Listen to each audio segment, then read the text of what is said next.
You know what's funny?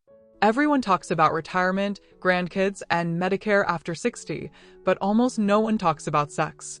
It's like the topic simply disappears after a certain birthday. When I turned 60, people started giving me books about gardening, vitamins, and long walks for joint health. Not a single one mentioned love, desire, or intimacy, as if that part of me had quietly packed its bags and left without saying goodbye. Then one afternoon, a friend leaned over at lunch and whispered, "Guess that part of life is over, huh?" She laughed, but it stayed with me. That sentence, that assumption, because deep down I knew it wasn't true. Something inside me wanted to whisper back, maybe it's not over, maybe it's just different. Before we go any further, comment where in the world you're watching from and make sure to subscribe, because tomorrow's story is one you don't want to miss. That conversation made me realize how deeply silence surrounds this topic. And that silence can make you believe that your body, your heart, and your need for connection suddenly have an expiration date. But what if the truth is exactly the opposite? When the world tells you you're too old, I still remember my 60th birthday. My kids threw a small party. There was cake, candles, and laughter. But later that night, after everyone left, I sat in my quiet living room and felt invisible. The world celebrates milestones, retirement, grandchildren, new hobbies, but nobody celebrates the parts of us that still crave closeness. Society makes it easy to think, maybe I'm too old for that. For a while, I believed it. I avoided mirrors. I convinced myself that the spark I used to feel was gone. When I saw couples holding hands in the park, I smiled politely, but deep down, I thought those days were behind me. Then one evening, I caught my reflection and said out loud, "When did I decide to stop feeling alive?" It was such a strange question, but it woke something up inside me. A different kind of touch. A few weeks later, my husband and I were cooking dinner together.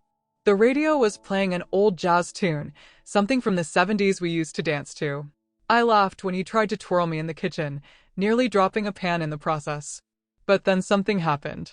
We just stood there, holding each other, moving slowly, no rush, no pressure. It wasn't about passion the way it used to be. It was about comfort, familiarity, connection. That night, for the first time in a long while, I realized intimacy hadn't left us, it had evolved. We laughed more. We moved slower. But it felt deeper. The truth is, our bodies change. My skin isn't as firm, his hair isn't as thick. But when he looked at me and said, "You're more beautiful now than ever because I see all of you," I believed him. It wasn't about youth anymore. It was about honesty. About being seen completely and still being loved. The facts no one mentions here is what people rarely talk about. Science actually supports all of this. According to a 2022 AARP survey, about 65% of Americans over 60 are still sexually active. The Mayo Clinic notes that emotional satisfaction and intimacy often increases with age, even when physical frequency decreases. Why? Because we stop performing and start connecting. We know our partners better. We communicate more openly. And we finally stop caring about what we should look like or how things should go. There's even research suggesting that healthy intimacy, physical or emotional, boosts mood, reduces stress, and improves heart health in older adults. In other words, the best prescription for aging well might just be love itself. So the next time someone says, "That part of life is over," remind them, even science disagrees. Love doesn't retire. Beyond the physical in our younger years, we chase excitement, the fireworks, the rush, the proof that we're desirable.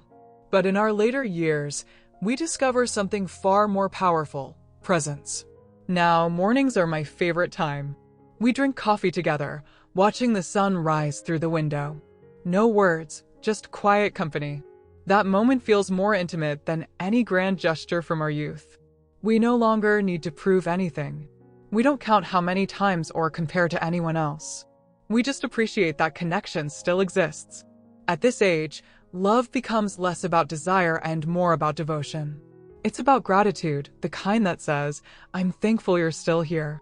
I'm thankful we still laugh." That realization changes everything. It removes shame, it removes fear, and replaces it with peace. Talking about it out loud a few months ago, I was at a neighborhood gathering, mostly people around my age. We were chatting about grandkids, cruises, and cholesterol levels when someone jokingly said, "Oh, those days are long gone." And for once, I decided not to stay quiet. I said, "Actually, no. They're not gone. They're just different." The table went silent. Then someone laughed nervously. But after a moment, another woman nodded. She said, "You know what? I thought I was the only one who still cared about that." Suddenly, the conversation changed.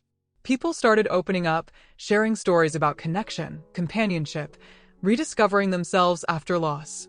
It made me realize something powerful. Shame only survives in silence. The more we talk, the more we heal.